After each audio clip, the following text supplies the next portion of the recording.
Good evening, I'm Amna Nawaz. Jeff Bennett is away. On the NewsHour tonight, a U.S. fighter jet is shot down over Iran for the first time in 5 weeks of war, as attacks on military and civilian infrastructure mount across the region. Young conservatives at a Turning Point USA college event share their views on the war in Iran. And Palestinian residents of the occupied West Bank, including American citizens, face rising attacks from Israeli settlers. They want to take the land. They started to expand towards the town until they became very close to the houses. And by the end, they have reached the boundaries of our houses, and you just can't do anything.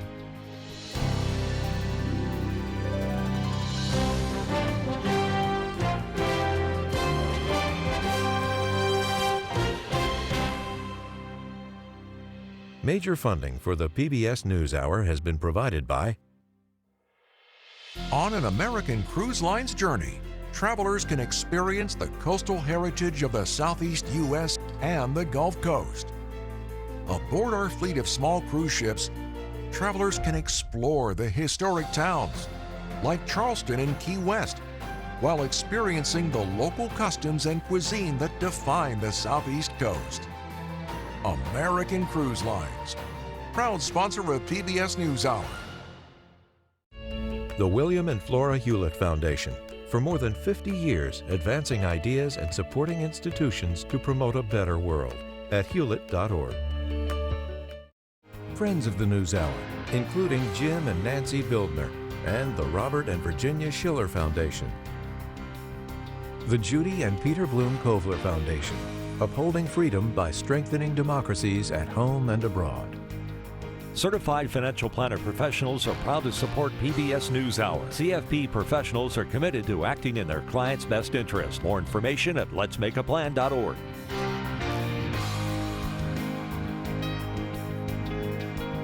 And with the ongoing support of these individuals and institutions.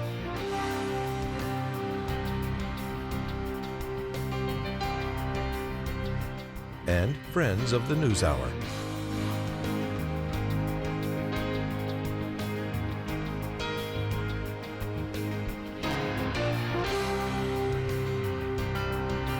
This program was made possible by the contributions to your PBS station from viewers like you. Thank you. Welcome to the News Hour. For the first time in 5 weeks of war with Iran, 2 American combat aircraft went down in separate incidents. One of 2 service members on board an F-15E that was shot down was rescued.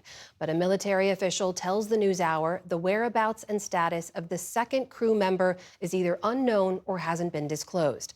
During a harrowing rescue mission today for the fighter jet, a Black Hawk helicopter was also shot at but was able to return to base. And the pilot of an A-10 Warthog was reportedly rescued after being shot down as it was leaving Iran's airspace. Stephanie Tsai has our report. Flying low over southern Iran this morning, American aircraft on an urgent and risky search and rescue operation for U.S. aviators shot down in their fighter jet. Iranian state broadcasters televised a U.S. military transport aircraft with 2 helicopters following closely behind, scouring treacherous mountain terrain. The rescue mission marks the first time since the start of the war that U.S. troops were known to be inside Iran. A U.S. official confirms the downed jet is an F-15. It's the first aircraft lost in Iran since the war began. Israel halted airstrikes during the American rescue, in which 1 crew member was recovered alive. The fate of the second service member is unclear. Iranian officials said the jet was brought down south of Tehran toward the Persian Gulf. Iranian state media announced a bounty for the capture of the crew. Residents, dear and honorable people, if you capture the enemy pilot or pilots alive and hand them over to the police, you will receive a precious prize. Video from the Revolutionary Guard allegedly showed tribesmen in Khuzestan province on the hunt. The state-affiliated broadcast showed photos of the wreckage. The half-destroyed logo on what appears to be a stabilizer fin, intact, would have read, U.S. Air Forces in Europe. Another photo being circulated seems to show one of the crew members' ejector seats. A second U.S. aircraft, an A-10 Warthog similar to this one, also reportedly crashed near the Strait of Hormuz, with Iran claiming to have shot it down. The Americans were shot down a day after President Trump touted the bombing of Iran's largest bridge. Iran says the collapse killed at least 8 people and injured nearly 100 Iranians. Many gathered for outdoor celebrations on the last day of the Persian New Year. A U.S. official told PBS News that the bridge was a planned military supply route for Iran's missiles and drones. But Iranian officials said it was used only by civilians. There was absolutely no military use or transportation of military equipment here, and there is no military base in the vicinity. This attack shows the ultimate savagery and hostility of the enemy. President Trump warned on social media of more attacks to come, stating, "Our military hasn't even started destroying what's left in Iran, bridges, then electric power plants." Trump's recent threats to target civilian infrastructure have raised alarms among war crimes experts. Iran today bombarded Israel and its Gulf neighbors with missiles and drones and continued its chokehold on the Strait of Hormuz. Though today, a French container ship became the first Western European vessel known to have passed through the channel in recent weeks. The ship's successful transit occurred while French President Emmanuel Macron held meetings in South Korea on jointly ensuring the safety of the strait. We addressed the crisis in the Middle East, the conditions for a de-escalation process, and the conditions in a clearly established international framework of a deconfliction being negotiated with Iran and a reopening of the Strait of Hormuz. Meantime, the NewsHour confirmed that during the search and rescue mission earlier today, at least one of the military helicopters took fire. For the PBS NewsHour, I'm Stephanie Sy. For insight on what it takes to conduct a search and rescue operation for a downed combat aircrew, we turn to retired Master Sergeant Wes Bryant. He spent his career in Air Force Special Operations and participated in these kinds of missions. Welcome back to the NewsHour, Wes. Can you just tell us, based on what we know at this hour, walk us through what would be happening right now in a search and rescue mission? What are they trying to do to locate and rescue this second crew member? Well, it's twofold here.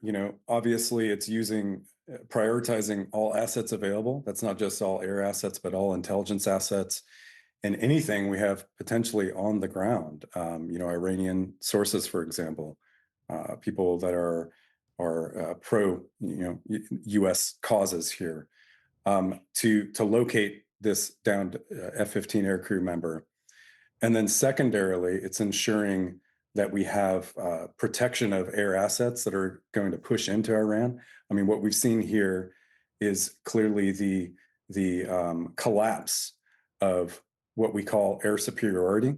The Trump administration, Hegseth himself, military leadership has almost kind of in a propaganda-like manner, not almost, but in a propaganda-like manner, told the world and the American people how much we've won in Iran. We've established dominance. We've established air superiority. There's no air defenses. There's no air force. That's never the case in any combat environment. And as we can see here, Iran still has sophisticated air defense capabilities. They have to be sophisticated in order to bring down something like an F-15. So that's twofold. Yeah. That's securing the pilot's location on the ground, and then ensuring that the assets that are going to be sent in to get that aircrew member will be safe when they get sent in. And that's a difficult task at this point. Well, let me because ask things you, are as we've been told. let me ask you, if I may, about the specifics in this case with this war in Iran, because there are examples of rescue missions for U.S. service members behind enemy lines in other nations, right? Afghanistan more recently, earlier than that, Vietnam, Korea. Of course, everyone remembers the infamous Black Hawk Down mission in Somalia in the early 90s. What are the challenges here that are different from those previous episodes? Well, we have really no ground forces to speak of, no partner force of any substantial nature that can push in and what we say cordon and secure an area. In many of those cases, we had at least some kind of aligned partner forces that could help in these situations. And then, of course, there's this shock factor for the U.S. military, frankly, where we don't have the superiority from an air platform standpoint that we apparently believed we did.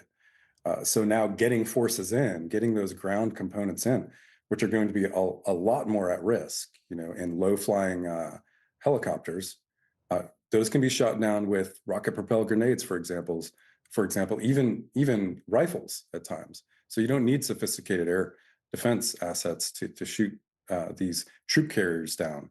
So, getting those forces in is going to be far more risk, far more difficult to plan here.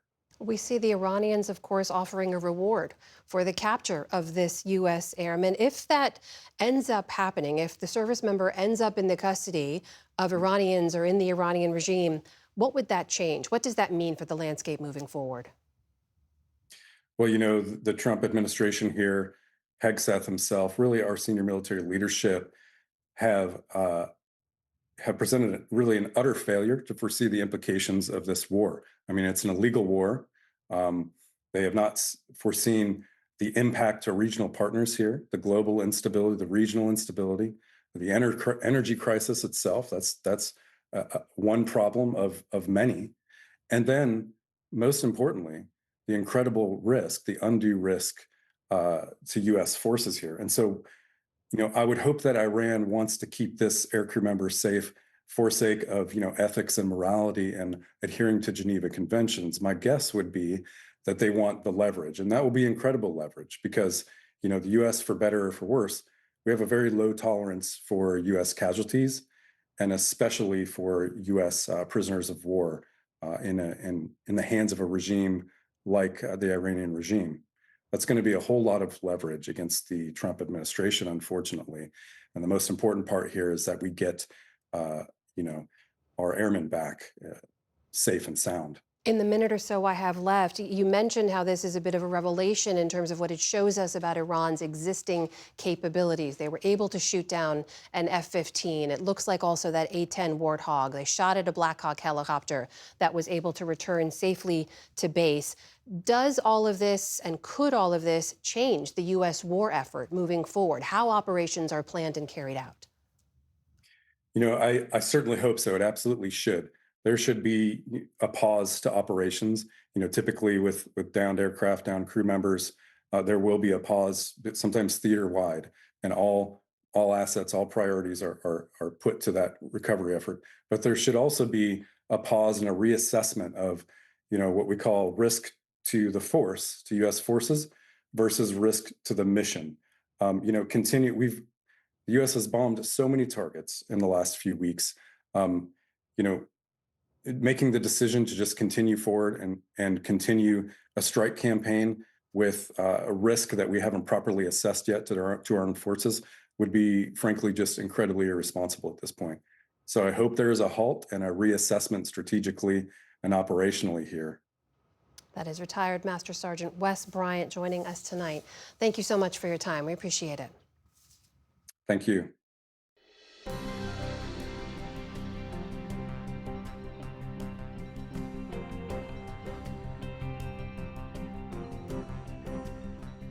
In the day's other headlines, President Trump is asking for $1.5 trillion in defense spending for the upcoming financial year. That's according to details released by the White House today. The request is more than 40% more than last year's spending and is the largest of its kind in decades. The plan also includes continued funding for Trump's immigration crackdown, plus money to hire air traffic controllers and billions of dollars for beautification projects in Washington, D.C. The plan would also cut funding for things like renewable energy projects, housing, and health programs. The budget now goes to Congress for consideration, but on its own, it offers a blueprint for the president's priorities moving forward. March was a surprisingly strong month for the U.S. jobs market, even as soaring energy prices from the war in Iran had many Americans on edge. The Labor Department said today that employers added 178,000 new jobs last month. That's about triple what many economists had expected and comes after a loss of 133,000 jobs in February. The unemployment rate also dipped slightly to 4.3%, though uncertainty about the longer-term impacts of the war is casting a shadow over the broader jobs outlook. Ukrainian officials say that massive Russian airstrikes today killed at least 8 people in what President Volodymyr Zelensky denounced as an Easter escalation. Outside of Kyiv, a Russian drone set an apartment block on fire. While in northwestern Ukraine, local authorities say another attack damaged several buildings and killed at least 1. Ukrainian officials claim that Russia's recent use of daytime attacks is meant to increase the risk to civilians. For its part, Russia's defense ministry says that at least 192 Ukrainian drones were shot down overnight, though no damage was reported. In Cuba, the first of more than 2,000 prisoners were released today after the government issued a sweeping amnesty amid ongoing tensions with the Trump administration. A steady stream of men and women could be seen leaving a prison outside Havana today as the results of what state TV described as a, quote, humanitarian and sovereign gesture by officials. Few details were provided about the identities of the released or what crimes they're accused of committing. For those walking free, it was a day to celebrate. We received the news this morning. They called our names from a list. I'm happy and overjoyed to be able to share this news with my mother. I'm thankful for this gesture, as it gives the opportunity to rebuild my life and rejoin society. The release comes as the country grapples with an ongoing economic crisis made worse by the Trump administration's limited oil blockade. The arrival this week of a shipment of Russian oil allowed by the U.S. is providing some relief, and Moscow says another tanker is being sent soon. The Artemis II astronauts are zooming closer to the moon, and their view along the way is something to behold. NASA released the first images of Earth taken by the crew. In this one, our blue planet peeks through one of the capsule windows, and in another, the globe in all its glory. NASA said the northern lights were visible, and that white glow is the sun being eclipsed by the Earth. You can see the entire globe from pole to pole. Last night, Mission Commander Reed Wiseman said the site stopped the 4-member crew in their tracks. They should fly by the moon by Monday. Back on Earth, NASA officials said the mission is going well and called it an important stepping stone for future moon flights. We're going back to the moon. We're going to stay there, right? And so this is the first step towards that. We'll obviously build upon that. We'll get eyes on the moon, kind of map it out, and then continue to go back and in force. Those lunar aspirations come despite plans by the White House to trim NASA's budget. Officials are proposing a $5.6 billion cut next year. That's 23% below this year's spending. Wall Street was closed today for Good Friday after a rough few weeks for stocks due to the Iran war. Trading will resume on Monday. In the meantime, in Rome today, Pope Leo marked Good Friday by carrying a cross through all 14 stations of the Way of the Cross at the Colosseum. He is the first pope to do so in decades. For Christians, Good Friday commemorates the crucifixion and death of Jesus. Events are held around the world, like this procession and reenactment in Germany. In Kenya, thousands turned out for a similar event on the streets of Nairobi. While in New York, parishioners carried a cross over the Brooklyn Bridge as part of commemorations there. Still to come on the NewsHour, Palestinians in the occupied West Bank face rising violence from Israeli settlers. David Brooks and Jonathan Capehart weigh in on the week's political headlines. And some candy makers quietly change recipes as climate change hits the cocoa industry. This is the PBS News Hour from the David M. Rubenstein Studio at WETA in Washington, headquarters of PBS News. The U.S. and Israeli war with Iran has caused a rare rift among conservatives, with several influential figures on the right condemning the war in its early days. A recent Pew Research Center poll shows that while most Republicans do support the war, young Republicans appear to be an outlier. Only 49% of those under the age of 30 say they approve of the way that President Trump has handled the conflict. Turning Point USA, the organization founded by the late activist Charlie Kirk, has been key in organizing young conservatives, especially at their signature campus rallies. Our White House correspondent Liz Landers spoke to some of them at one such event right here in Washington last night. So Liz, tell us about the event, who you talked to, and what they had to say. This was at George Washington University's campus, which is right here in the heart of Washington. This event was a conversation between Erica Kirk and White House Press Secretary Caroline Leavitt there. TPUSA has become a particularly powerful organizing tool for conservatives and the Republican Party. They have more than 3,500 university campus chapters and more than 300 staffers. So we asked attendees who were in line waiting for the event what they thought about 1 month into this conflict, this war with Iran. As you might expect, several had the president's back. I would say I confidently trust the president to handle his agenda and to handle any foreign policy affairs. But others expressed opposition or even uncertainty. We don't want them to have immense power that's going to hurt other people, but the way that it went about may not have been the right way of doing it. So I'm very conflicted on, I guess, the means of participation that we've taken part in. I aspire to join the Marines myself, and I think it's very good to serve your country. But I don't see this war as serving America's interests, certainly not its economic interests, political interests, social interests. We need to focus more on the United States first. I think there's a lot of problems that could be solved in the United States before going into foreign conflict. To be honest, I think this was more Israel's fight than the United States. To that last student there, Nassim, he's Iranian American. So he said that this is a complex issue for him. He has complicated feelings about it. But he said that he thought it was good that the Ayatollah was killed. And he said that his family also felt like they had, there was no tears, as he put it, that the Ayatollah had been killed at the beginning of this conflict. But as you heard him say there, he also wants the focus to be back on domestic issues in the U.S. I asked him if this conflict, this war, was going to impact his vote come November. He said probably not, that it's other issues that are going to more personally impact him that he's focused on. That's interesting. With this being right there in the heart of the GW campus, I know you spoke to other students who weren't there for the event, but who also said that they opposed the war. What did you hear from them? We walked by two young women who were milling about, walking around on campus in between classes, and they said that they were both unhappy that TPUSA was there and also were in opposition to this conflict with Iran. Take a listen to what Gabby told us. We're committing war crimes, and it's being used, our dollars that we don't have. We're both full Pell Grant students who are here completely on financial aid. She doesn't have any right now. Mine is being cut. I'm deeply ashamed right now to be an American. Gabby said that she watched President Trump's speech on Wednesday night, and she said that she was particularly offended by the phrase that he used, that he was going to bomb Iran back to the Stone Ages. She said that she thought that that was appalling. Well, as you know, U.S. viewpoints on the Middle East have changed a lot over the years. Polls have shown young Democrats are increasingly less sympathetic towards Israel, but they're also starting to show a similar trend among young Republicans. What have you found out about that when you talk to experts? We spoke with Shibli Telhami. He's a professor at the University of Maryland, and he also has been tracking and polling these issues with young voters for years now.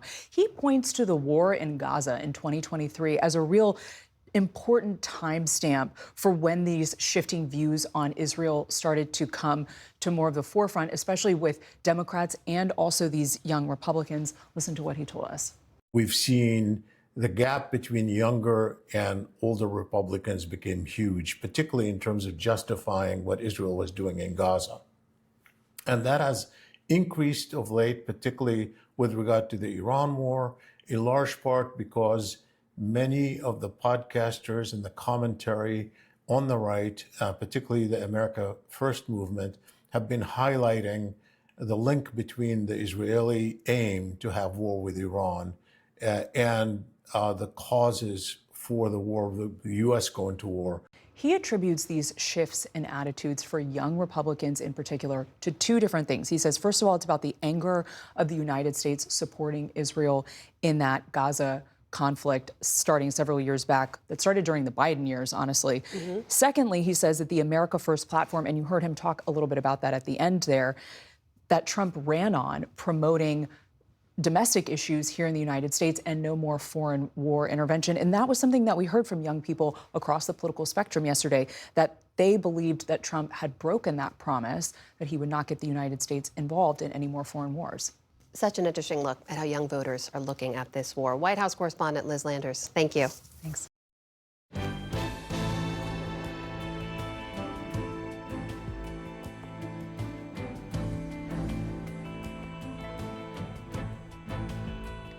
This week, Palestinians protested a new Israeli law that expands the death penalty for killings classified as acts of terrorism. Human rights groups say the law is expected to apply exclusively to Palestinian prisoners in the occupied West Bank. The UN and international groups report that as Israel and the U.S. are waging war in Iran, there's also been a surge of violence in the West Bank, mostly by Israeli settlers against Palestinians there. Nick Schifrin recently visited Muqmas in the occupied West Bank to understand the nature of that violence and its impact on Palestinian families. In the hills outside of Jerusalem, a father and uncle walk a painful path. This is the first time that Mohammed Abu Siam has visited his own son's grave. Nasrallah Abu Siam was 19 years old when he was killed 6 weeks ago. Nasrallah helped build his own grave. It was supposed to be for his grandfather. Nasrallah told him, I wish my day before your day, my grandfather. At the end of the road, he is in it. Too early, man. Khalid Abu Siam is Nasrallah's uncle and is American, like his nephew. And we all wish to use the same grave, Nasrallah. We're proud of you. We're proud of what you ever did. For all his life, Nasrallah Abu Siam was an avid horse rider and teacher of his little cousins, encouraging them not to be afraid. He led processions at local weddings. That's him in the gray suit on his horse. His horse's name is Shams, Arabic for sun, as in the sun that shines. Today, the horse is still waiting for Muhammad's son. He said, Shams will stay with me for my whole life, and she remained. She still remains without her rider.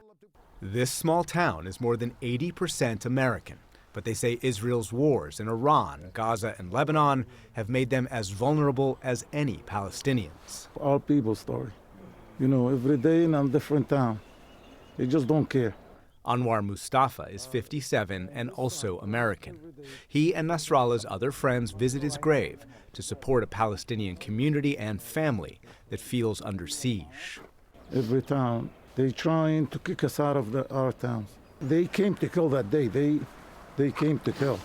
On February 18th, residents say these Jewish settlers arrived on the high ground, some of them armed. They stole the Palestinians' livestock, which provides their livelihoods. And down the hill, Palestinians tried to hold their ground, some throwing stones. And suddenly, one of the Palestinians was shot. Nasrallah tried to help. That's in his blood, to help people.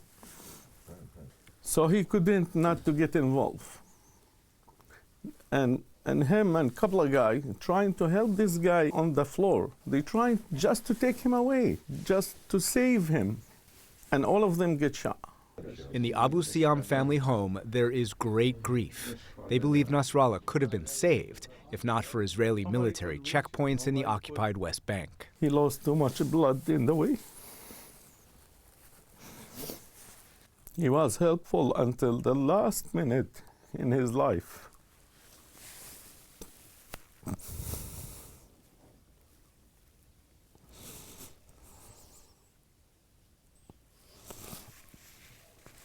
We're never gonna forget. He tried to help people. Now he left us. Muqmas's population is about 13,000. Traditionally, many residents come here from the U.S. for the summer, but they're increasingly staying here year-round to help protect the village. So can you tell us what we're looking at up there? On the edge of town, Mohammed Abu Siam shows me the Israeli outpost where he believes his son's killers still live. The makeshift houses are illegal under Israeli and international law, but he says they've been there for 5 years. The first thing they did when they came is to build a house or two. The army demolished the 2 houses. The next day, they built 3, and the army demolished the 3. But in around 1 year, they built 30 houses. After that, the army didn't care. In a statement provided to PBS News Hour, the Israeli Defense Forces says its mission is to safeguard the security of all residents in the area.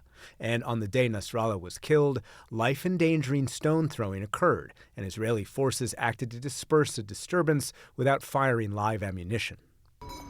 Mohammed Abu Siam says he, his father, and grandfather have been shepherds on this land or nearby land for 90 years.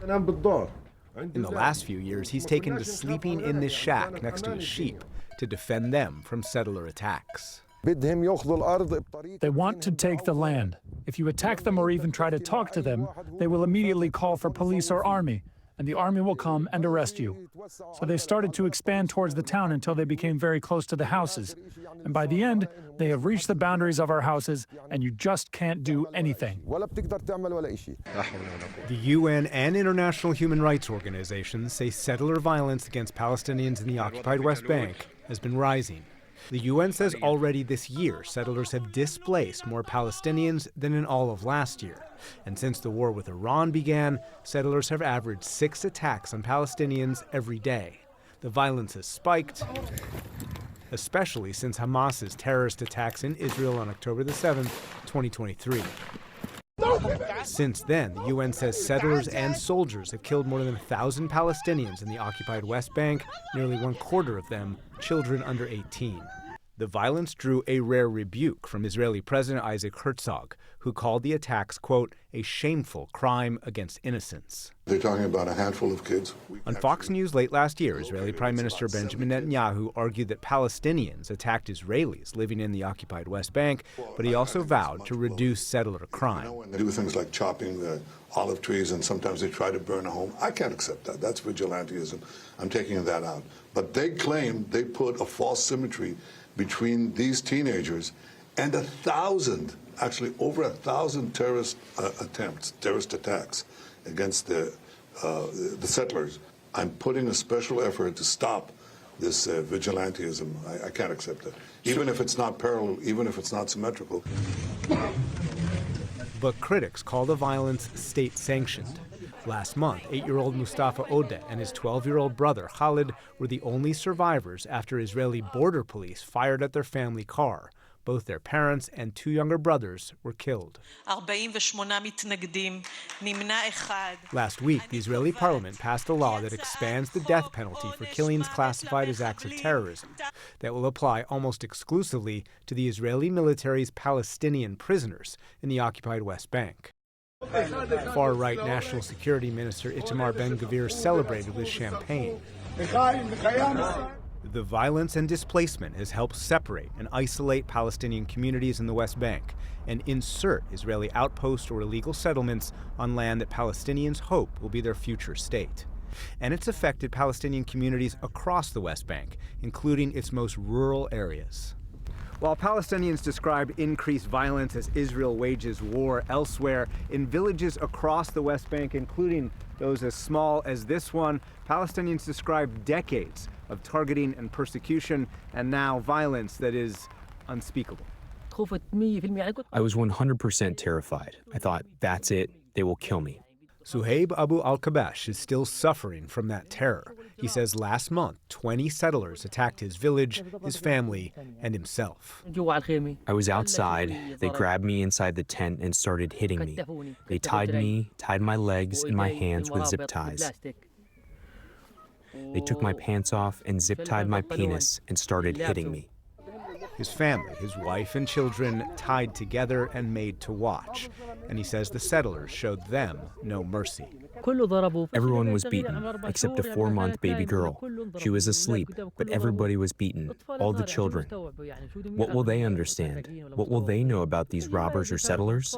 They were scared. They're still children, just children.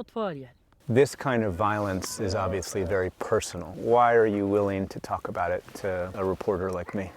To convey my voice to the world, to tell what's happening, what they are doing to people. And what they are doing isn't only about violence, it's about land. This family has lived in this area for 70 years. 3 generations of shepherding. The family had 400 sheep, and Abu al-Kabash says settlers stole all of them and vowed to maintain their pressure.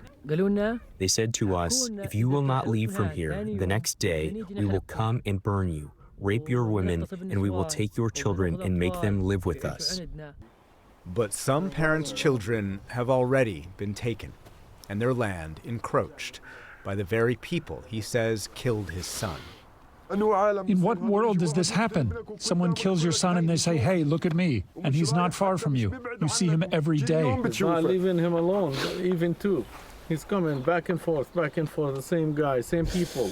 And that make him more sad, more angry. That's killing him more. And so instead of justice, there is a hollowness that can never be filled. For the PBS News Hour, I'm Nick Schifrin in Mukmas in the occupied West Bank.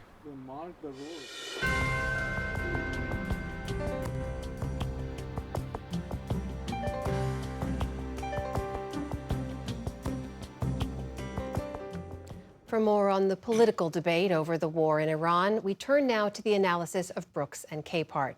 That's The Atlantic's David Brooks and Jonathan Capehart of MS Now. Great to see you both. I am. So as we sit here and speak now, as we reported at the top of the show, there's still a U.S. crew member from that downed fighter jet missing, a search and rescue operation underway. We know Iranians were also able to shoot down another aircraft over the Gulf, shot at a Black Hawk helicopter that returned to base safely. Iranian leaders are looking for that missing crew member on the ground. David, all of this is just 2 days after the president said in an address to the nation that the U.S. had crippled the Iranian military and the war was nearly over.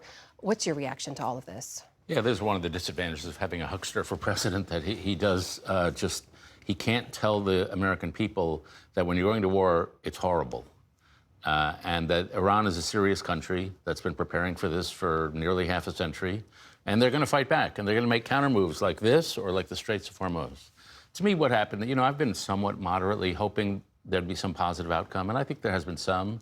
We've had to go to the Middle East for almost every decade for the last 50 years because of radical Islam, which the Iranian regime typifies. But this is clearly the week when the costs of the war are so exponentially larger than the benefits of what we're getting in these marginal weeks. The cost to Russia is now getting all this revenue. Iran is getting all this revenue. The European economy and the world economies are in crisis. NATO is in shreds. And so the costs are just exorbitant now, not to mention the human suffering. And so if Trump doesn't see that we're losing, every day he continues this thing, he's going to just face more and more political problems, military problems, and all sorts of problems. And so he just needs to admit that what's going on, and I doubt he has the mental ability to do that. Jonathan? I mean, this is a war of choice. We didn't need to take this action now. What's funny, but not funny, playing on cable right now on a loop is Top Gun Maverick. And if anyone has seen that movie, the whole plot is about a U.S. military operation deep inside Iran, and 2 fighter pilots have to eject out of their planes. I bring that up because there was more of a plan in the fictional plot of Top Gun Maverick than there appears to be in this very real, very live situation in the United States war with Iran. Look, I applaud the president for finally addressing the American people, but he is a month too late and told us nothing we had not already heard from him, from his administration, in various ways. What he should have done was told the American people really why we went, how we're getting out, and then spend more than half a phrase on the 13 service members who lost their lives in this war of choice, his choice. Yeah, David, to Jonathan's point here, that those 19 minutes that the president addressed the nation, right, said, this is why we're here, this is what we're there to do. There were some contradictory statements. There's negotiations ongoing, but we're going to bomb them back to the Stone Ages. We're winning, but there's still a lot of work to do. Did you get clarity on what the goal of this war is from that speech? I got reverse clarity. You know, if you go back to Trump's first book, The Art of the Deal, I don't know if it's his first book, that early book, The Art of the Deal, he would talk about how he tries to confuse everybody by multiple different options. And I say this, I try this, I do that, and it's all like a weave or a chaotic weave, as he would say. But when you're running a war, when you're asking people to risk their lives and in some cases lose their lives, you owe some clarity to the country. And you owe some clarity on the idea that this is what we're going to try to do. And if he had said, we're trying to make it impossible for Iran to be a regional power, that's a defined aim. I think it's a plausible aim. But when it shifts every day, you're not just confusing the Iranians. Can you imagine fighting in this war? And where you don't know what the president wants you to do or what the goal here is? It's a horrible position to put anybody in. What's your take on the speech? Well, I think I've said a lot about the speech, but again, it's a month too late, quite honestly.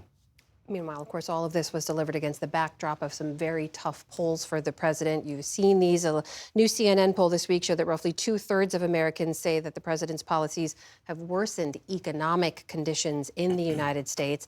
And then there was this video I'm sure you saw. It was the president's remarks at a closed press event that was first posted, then later deleted from the White House YouTube account, in which he talks about some of his budget priorities. Take a listen. It's not possible for us to take care of daycare, Medicaid, Medicare, all these individual things. They can do it on a state basis. You can't do it on a federal. We have to take care of one thing, military protection. We have to guard the country. David, we just reported today that the defense budget request from the president is $1.5 trillion, one of the largest requests in modern history. What happened to the whole affordability message? Well, I mean, gas prices went up. You know, they can't keep a model on this. One of the things that strikes me about Trump is a basic loss of basic economic knowledge. So, for example, in reference to the Iran war, he said it's not our problem because we don't use oil that goes through the Straits of Hormuz. And literally, that's true. But what he does not seem to understand is that global energy markets are global markets. We have one global economy, and it raises prices here just as it does everywhere else around the world. It's not like we're not being heard. The second thing he doesn't understand, and he's not the first president to misunderstand this, is that it's very, very hard to create manufacturing jobs. He promised to create manufacturing jobs. We've lost 100,000. Joe Biden tried to create manufacturing jobs. I think 1 year, Joe Biden lost 200,000. This is a long-term trend. China has lost tens of millions of manufacturing jobs. As the economy moves forward, you lose manufacturing jobs. And the idea that the tariffs and the other things were going to restore manufacturing jobs without costing Americans money at the cash register, that was always a fantasy. And yet he's living in an economic model of, I don't know, 1942 or something like that. We live in a global economy, and he does not know how it works. And as a result, you get these policy failures. Jonathan, there is so much frustration out there, right, on the economy, on a lot of other issues. We saw a lot of that in the streets, in those massive No Kings protests that took place just a few days ago. Larger attendance this time than even last time they were held. The frustration is there. Are Democrats doing enough to tap into it, to mobilize that? I would think so. I mean, I don't know for sure. They better be. Look, I think this is the fourth No Kings rally, and as you pointed out, each rally has been bigger than the one that preceded it. This last one was the largest of all of them.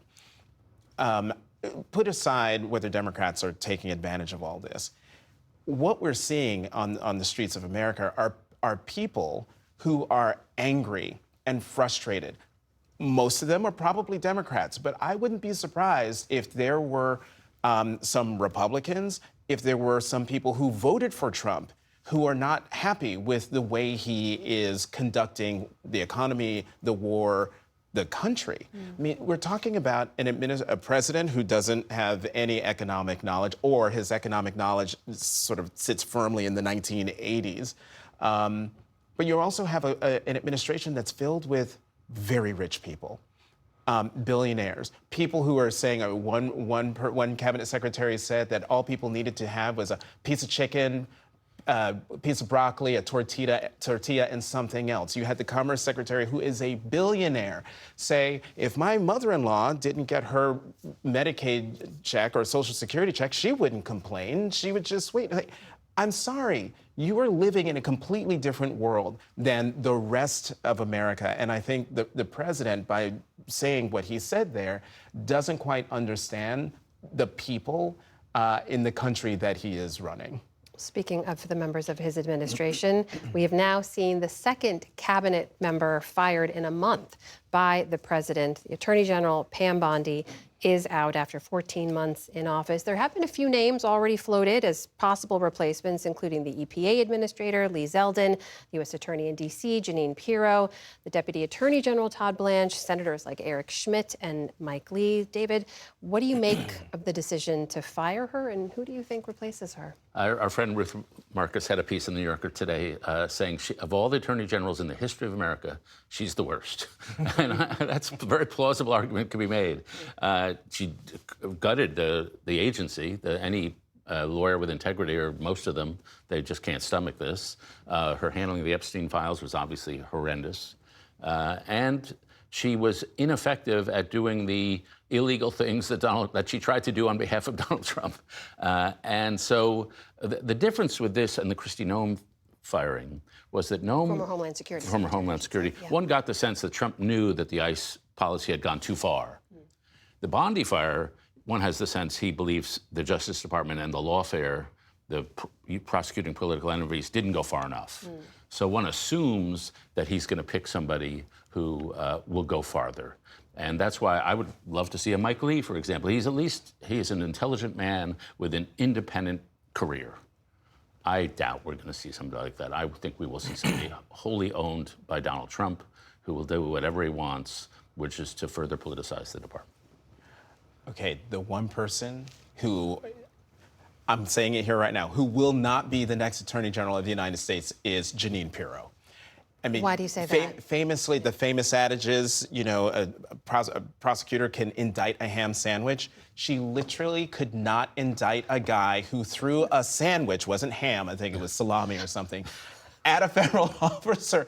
Could not indict that person. So no, she shouldn't be Attorney General. My money is on Deputy Attorney General, now acting Attorney General Todd Blanche. Really? I don't know if he can actually get there because of legal things, but he is exactly who David is talking about. Someone who is a wholly owned person. He was the president's personal attorney through all of those, his legal fights when he was no longer president, including the one where Donald Trump got convicted.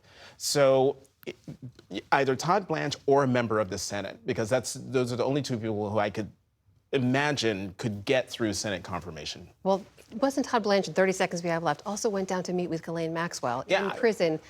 They want that coming up in a confirmation hearing, you think? Hey, look, Trump wants what he wants, although we don't know who he wants yet, so we'll find out. We will find out. Jonathan Capehart, David Brooks, always great to see you both. Thank you. Thanks. Good to see you.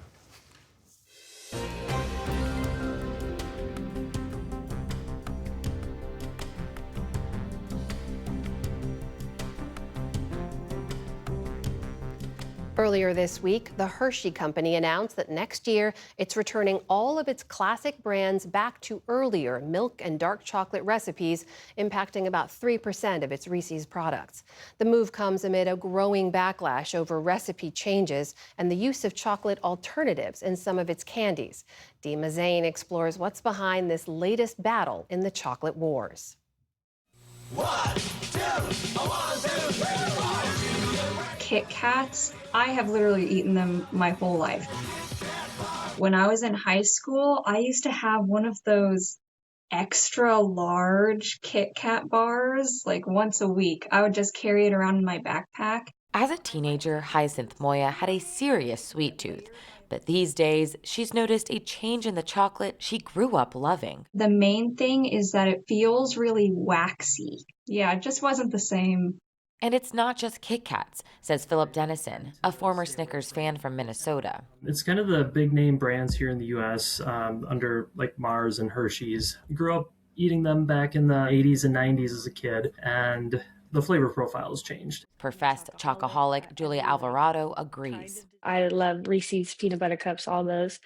And honestly, over like the last few years, I've just found myself avoiding them. It's kind of disappointing because there's that sense of nostalgia that's lost. Like, I know what this should taste like, but it doesn't anymore. Amid a chorus of these disappointed customers, Hershey announced it would adjust the ingredients in some of its classic brands to include more of the costly raw ingredient that makes chocolate, the cocoa bean. Cocoa prices have swung sharply in recent years, driven by climate change and production issues in West Africa, where most cocoa is grown. Prices hit a record high at the end of 2024, and although they've fallen since, candy makers who buy months ahead are still feeling the impact. Candy industries are profit-driven, and as the cost of ingredients go up, they've got to figure out ways to either reduce costs or raise prices. Richard Hartel, a food science professor at the University of Wisconsin at Madison, has studied chocolate for 35 years and has kept records of ingredients in popular chocolate candies for more than a decade, and he's noticed some changes. Here we have the 2015 version, here's the 2025 version. They've actually reduced the amount of chocolate ingredient in the chocolate product. Last fall, a New York Times investigation found major chocolate brands were using less cocoa in their products, and that popular candies like Rolos, Almond Joy, and Mr. Goodbar had quietly dropped the term milk chocolate from their labels. Under FDA guidelines, candy labeled milk chocolate must be at least 10% chocolate liquor, a liquid made from cocoa beans, which contains cocoa butter. When it drops below 10%, companies have swapped in terms like chocolate candy and chocolate tea, a subtle shift that most consumers won't notice. They're taking away some of that chocolate. What are they filling it with? The standard in the industry these days is palm kernel oil because it mimics cocoa butter's properties quite well. We've got a bunch of chocolates here to taste. Hartel says in taste tests, high-quality compound coatings or chocolate alternatives can often trick even his savvy food science students. Most people cannot tell the difference. One article I was reading suggested that by 2050 there would be no chocolate production, no cocoa production, that all of those plantations would go away. That's kind of doomsaying, but people are looking like that, talking like that. But these tweaks to candy ingredients have sparked criticism from some unexpected corners. They're really using inferior, cheap ingredients. Brad Reese has a last name chocolate lovers might know. His grandfather, H.B. Reese, created the Reese's Peanut Butter Cup nearly a century ago, and Brad's always been an unofficial and unpaid brand ambassador. My whole life, I've been very proud of the Reese's brand. My website and my LinkedIn profile were Brad Reese, growing Reese's worldwide, one peanut butter cup at a time. That changed on Valentine's Day, when Hershey's launched a new product. The Reese's Peanut Butter Mini Hearts. I took 2 bites and I had to spit it out. And of course, then I dumped all the contents in the garbage and I saved the wrapper and I looked at the wrapper and realized it didn't say milk chocolate. He shared his feelings in a viral LinkedIn post, writing, "How does the Hershey Company continue to position Reese's as its flagship brand, a symbol of trust, loyalty, and leadership, while quietly replacing the very ingredients that built Reese's trust in the first place?" The Hershey Company declined our request for an interview, but in a written statement to the PBS News Hour, they said, quote, "Hershey is committed to making products consumers love, and that means continually reviewing our recipes to meet evolving tastes and preferences." It's a change Julia Alvarado welcomes. I just kind of wish that companies prioritized quality over quantity in a lot of situations because you're going to lose the loyalty. I would have stayed loyal to Hershey's, honestly, forever. She says she's willing to taste it again before confirming if it's too chocolate for her. For the PBS News Hour, I'm Dima Zain.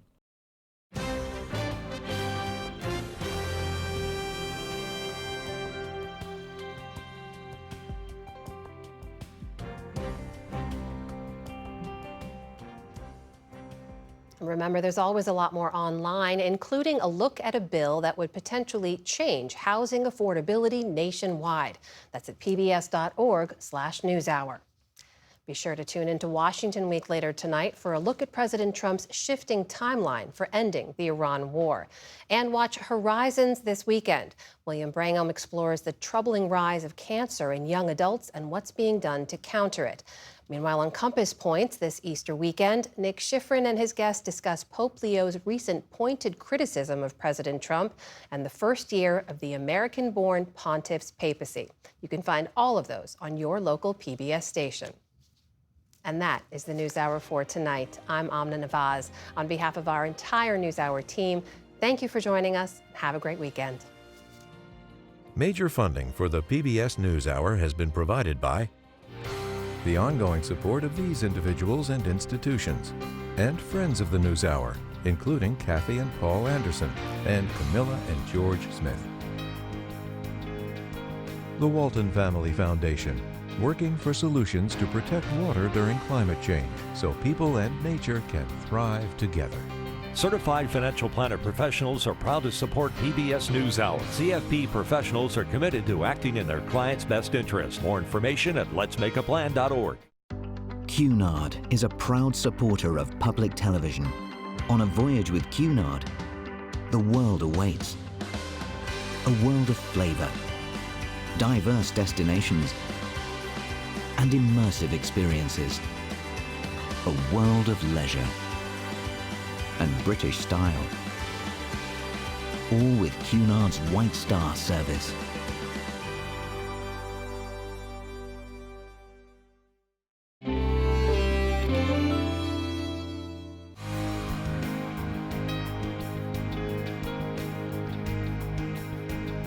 And with the ongoing support of these individuals and institutions.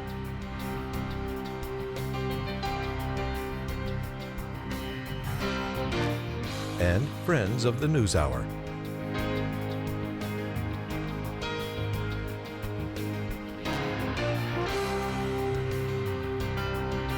This program was made possible by the contributions to your PBS station from viewers like you. Thank you.